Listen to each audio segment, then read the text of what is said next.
suffering from PTSD, post-traumatic stress disorder. I have no other way to describe my condition. I thought the PTSD was caused by the war in a weak soldier's heart. I was wrong. It got me. I was exhausted by Operation Annihilation that took place in Seoul, Korea on January 2019. Annihilation was a mixed martial arts and boxing event inviting Russians, Australians, and of course Koreans. I was supposed to stay in Korea until 20th of January to produce the event. But I overstayed the promised date and still was working overtime. After all the work and dedication for the operation, the abuse and treatment caused me hypertension. I was temporarily paralyzed. The way in which I got screwed has shell-shocked me, and I'm still embarrassed. I always thought myself as an easygoing yet a tough guy. I once sparred with a pro boxer named Shannon Briggs. Of course, the picture shown so far has a lot more stories than I'm about to tell. Dear CEO Yajung Kim of TAP Sport Management of Korea, I delivered your objectives and more. You got your contenders from Operation Annihilation, and using my spiritual labor to promote your fighters as well as your business. Yet you have not paid me and continue to ignore my requests to pay. You cut off all channels of communication and threatened me. I'm running out of option. 10% monthly interest will be accrued since I sent you the last statement. Your husband is a U.S. trained corporate lawyer, so he should know better. While the U.S. legal system ain't better, the money talks louder in Korea.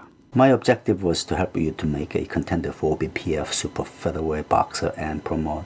You may have cheated so many Koreans working with you or for you, but I'm not going to be a victim of your schemes. You always complained bitterly about how hard to be a woman working in Korea. I'm a working man, but it seems harder.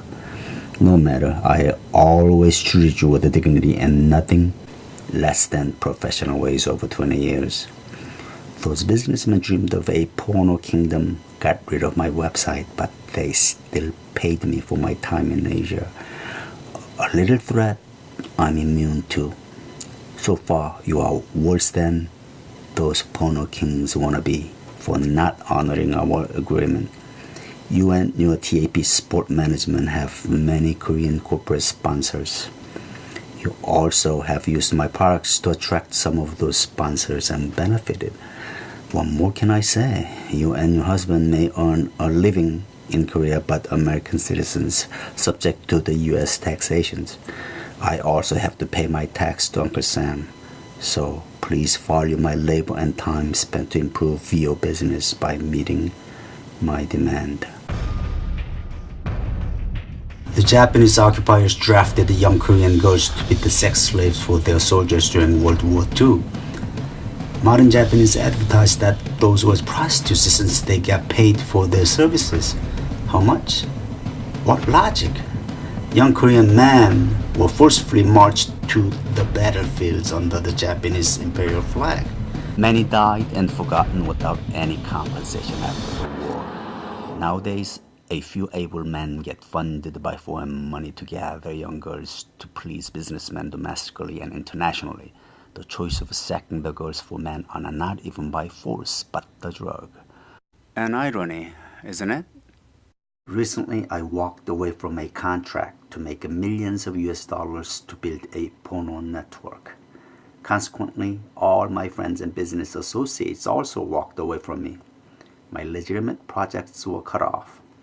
No surprise that Chinese money influencing every corner of the globe, especially in Korea. Despite being ostracized on every level, you offered me to work.